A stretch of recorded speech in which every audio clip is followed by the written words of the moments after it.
ပတ်စံဘလောက်ပဲရှာရှာမချမ်းသာဘူးဖြစ်နေလို့စိတ်ညစ်နေရတဲ့သူတွေအတွက်အဓိကကျတဲ့အချက် ချက်ကိုသိထားဖို့လိုပါတယ်။နံပါတ် ဝင်ငွေထက်ထွက်ငွေကပိုပြီးတော့များနေတာ။ရှာနိုင်သလောက်သုံးမယ်ဆိုတဲ့စိတ်ကလူကိုအဆင်းရဲဆုံးဖြစ်အောင်တွန်းပို့နေတာပါ။ဝင်ငွေတိုးလာတာနဲ့အမျှကိုယ့်ရဲ့အသုံးစွဲတွေကိုလိုက်ပြီးတော့မတိုးပါနဲ့။ပတ်စံရှာနိုင်တာထက်ရှာထားတဲ့ပတ်စံကိုဘယ်လောက်ထိန်းနိုင်မလဲဆိုတာကပိုပြီးတော့အရေးကြီးပါတယ်။နံပါတ် လိုချင်တာနဲ့လိုအပ်တာကိုမခွဲခြားတတ်တာပါ။အသစ်ထွက်တိုင်းလိုက်ဝယ်ချင်တာသူများတွေမှာရှိတိုင်းကိုယ်မှာရှိချင်တာမျိုးဟာတကယ်ကိုမလိုအပ်ဘဲစိတ်အလိုလိုက်မိနေတာဖြစ်ပါတယ်။မဝယ်ခင်မှာဒါဟာငါတကယ်ပဲလိုအပ်တာလား။ဒါမှမဟုတ်ခဏတာလိုသုံးရုံတတ်လားဆိုတာကိုအမြဲသေချာစဉ်းစားပါ။နံပါတ် ကြိုတင်စုဆောင်းတတ်တဲ့အလေ့အကျင့်မရှိတာပါ။လူအများစုကပတ်စံရရင်အရင်သုံးတယ်။ကျန်မှစုမယ်လို့တွေးတတ်ကြတယ်။ဒါပေမဲ့တကယ်တမ်းကျတော့ဘာမှမကြံပါဘူး။ချမ်းသာရှင်ရင်ပတ်စံရတာနဲ့အရင်ဆုံးစုမဲ့ပမာဏကိုဖယ်ထားပြီးမှကျန်တာကိုစနစ်တကျခွဲဝေသုံးစွဲရပါမယ်။နံပါတ် ပတ်စံအပေါ်မှာထားတဲ့စိတ်နေစိတ်ထားလွယ်မှာနေတာပါ။ငါကတော့ရှာသလောက်ကံမကောင်းဘူး။ငါရဲ့လက်ထဲမှာပတ်စံမမြဲဘူးဆိုပြီးကို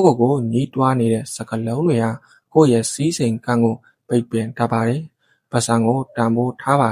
စနစ်တကျစီမံခန့်ခွဲနိုင်တယ်ဆိုတဲ့ယုံကြည်ချက်စိတ်ကိုမွေးပါ။နံပါတ် ဝင်ငွေလမ်းကြောင်းတစ်ခုတည်းအပေါ်မှာဘယ်တော့မှမရက်တည်ပါနဲ့။အလုပ်တစ်ခုတည်းဝင်ငွေလမ်းကြောင်းတစ်ခုတည်းကနေရတဲ့ပတ်စံနဲ့ရက်တည်နေရင်ကြီးပွားဖို့ခဲရင်ပါတယ်။လက်ရှိအလုပ်ကိုမထိခိုက်စေပဲကိုဝါသနာပါတဲ့အရာဒါမှမဟုတ်တခြားအခွင့်အလမ်းတွေကနေအပိုဝင်ငွေရမယ့်လမ်းကြောင်းတွေကိုရှာဖွေရပါမယ်။နံပါတ် ပတ်စံကိုအလုပ်လုပ်မခိုင်းတတ်တာရှာလို့ရတဲ့ပတ်စံကိုဒီအတိုင်းဒီရေလို့သုံးပစ်လိုက်တာမျိုးမဟုတ်ပဲပတ်စံကနေပတ်စံကိုပြန်ပွားလာမယ်ရင်းနှီးမှုမျိုးကိုပြုလုပ်ရပါမယ်။ငွေကိုအိတ်မပြောစေပဲကိုယ့်အတွက်ပြန်ပြီးအလုပ်လုပ်ပေးနိုင်အောင်ဖန်တီးပါ။နံပါတ် အရှိန်ကိုအလဟတ်သက်ဖြုံးတီးနေတာတကယ်တော့အရှိန်ဆိုတာပတ်စံတက်ပို့ပြီးတော့တန်ဖိုးရှိပါတယ်။အရှိန်ကိုအကျိုးမရှိတဲ့နေရာတွေမှာအလဟတ်သက်ဖြုံးတီးနေသူ၍တော့ကိုယ့်ရဲ့ဘဝနဲ့စီးပွားရေးဟာတိုးတက်လာမှာမဟုတ်ပါဘူး။အရှိန်ကိုကိုယ့်အတွက်အသိပညာတိုးတက်စေမယ့်အရာဘဝအတွက်တိုးတက်စေမယ့်အရာတွေမှာပဲအသုံးချပါမိတ်ဆွေ။ကျွန်တော်ကတော့စာပေလေးတွေနေ့စဉ်ဝင်များပေးနေသူဝေပြောအောင်ဖြစ်ပါတယ်။အသိဉာဏ်မပါတဲ့သုံးစွဲမှုအမှား၅ချက်ကိုမျှဝေပေးချင်ပါတယ်။နံပါတ် လိုအပ်ချက်နဲ့လိုရင်ဆန္ဒကိုမခွဲခြားနိုင်တာပါ။တကယ်မလိုအပ်ပဲခဏတာလိုရှင်စိတ်တစ်ခုတည်းနဲ့ဝယ်ယူသုံးစွဲမိတဲ့အခါရေရှည်မှာငွေကြေးအကျပ်တဲကိုဖြစ်လာစေပါတယ်။နံပါတ် သူများအမြင်မှာမျက်နှာပွင့်ဖို့ကြွားချင်တဲ့စိတ်နဲ့ကိုယ့်ရဲ့ဝင်ငွေထက်ပိုတဲ့အသုံးဆောင်တွေကိုလိုက်ဝယ်တာပါ။လူရဝင်ရှင်စိတ်တစ်ခုတည်းနဲ့သုံးစွဲတာကိုယ့်ရဲ့လယ်ပင်ကိုကြိုးကွင်းစွန့်နေကြလို့ပါပဲ။နံပါတ် သုံးစွဲမှုဆိုတာငွေကြေးတွေမဟုတ်ပါဘူး။အရှိန်လည်းပါပါတယ်။ကိုယ့်အတွက်ဘာအကျိုးမြတ်မှမရှိတဲ့စိတ်အာရုံကိုနောက်ကျစေမဲ့အရာတွေပေါ်မှာအရှိန်တွေအများကြီးပေးလိုက်တာဟာကိုယ့်ဘဝတိုးတက်မှုကိုကိုယ်တိုင်ပိတ်ဆို့လိုက်တာနဲ့အတူတူပါပဲ။နံပါတ် ဒီနေ့ရှိဒီနေ့စားဆိုတဲ့စိတ်ဓာတ်နဲ့အနာဂတ်အတွက်စုဆောင်းမှုရင်းနှီးမှုလုံးဝမရှိပဲရသမျှကိုကိုအောင်သုံးပြလိုက်တာပါ။ဒီအကျင့်ဟာမမျှော်လင့်တဲ့အခက်အခဲတွေကြုံလာရင်ဘဝကိုရုတ်တရက်အောက်ခြေထိထိုးဆင်းသွားစေနိုင်ပါတယ်။နံပါတ် ကိုယ့်ရဲ့ခန္ဓာကိုယ်နဲ့စိတ်ကျန်းမာရေးကိုပျက်စီးစေမဲ့အလေအထတွေ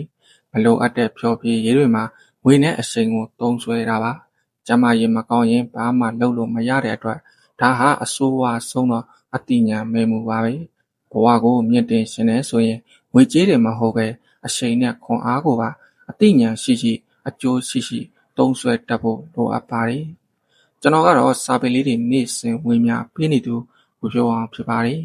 ။ချမ်းသာခြင်းရဲ့အခုကနေစပြီးဒီလေးချက်ကိုလုပ်ပါတစ်သလုံးအကျွေးတန်တရားတွေကနေရုံးထွက်ပြီးတထေးဖြစ်ရှင်လားဒါဆိုရင်အခုပြောပြမယ်လေးချက်ကိုတေချာလေးနားထောင်ကြည့်ပေးပါနံပါတ် အဝင်ထွက်ငွေကိုအရင်တိမ်ပါလူတွေကပတ်စံပိုးရလာရင်ပို့ပြီးတော့သုံးရှင်ကြတာဒါပေမဲ့တကယ်တထေးတွေကဘလောက်ရှာနိုင်လဲဆိုတာတက်ဘလောက်ရှန်ထားရမလဲဆိုတာကိုကြည့်တာမလို့ရမဝယ်နဲ့ဒါပဲနံပါတ် သူများအထင်ကြီးဖို့နဲ့အကျွေးမတင်စေနဲ့သူများရဲ့ရှေ့မှာဟိရန်ထိုးချင်လို့ကြွားချင်လို့ဆိုပြီးအကျွေးနဲ့ပစ္စည်းတွေကိုရှောက်ဝယ်တာဟာကိုယ့်ရဲ့လယ်ပင်ကိုကြိုးကွင်းစွန့်နေတာနဲ့အတူတူပါပဲအကျွေးမရှိတာဟာအေးချမ်းဆုံးကုန်ပဲ နံပါတ်3ဝင်ငွေလမ်းကြောင်းတစ်ခုတည်းနဲ့မနေပါနဲ့လစာတစ်ခုတည်းဝင်ငွေတစ်ခုတည်းရှိတဲ့သူဟာအခက်အခဲတစ်ခုခုကြုံတာနဲ့အကျွေးယူဖို့လွယ်သွားတတ်ပါတယ်အားတဲ့အချိန်မှာနောက်ထပ်ဝင်ငွေရမယ်လမ်းကြောင်းလေးတစ်ခုရှာတာပါနံပါတ်4ကိုပြန်ပြီးတော့ရင်းနှီးမြှုပ်နှံပါပတ်စံကိုစုနေရုံနဲ့မဟုတ်ပဲကိုယ့်ရဲ့အရေးချင်းတွေပို့ပြီးတော့တိုးလာအောင်လုပ်ပါကိုကပို့တော်လာရင်ပို့ပြီးတော့ဝင်ငွေရှာနိုင်လာပါလိမ့်မယ်ဒီလေးချက်ကိုအခုကနေစပြီးတေချာလေးလိုက်နာကြည့်ပါအကျွေးလဲကင်းပြီးတကယ်တထေးအစ်စ်ဖြစ်လာပါလိမ့်မယ်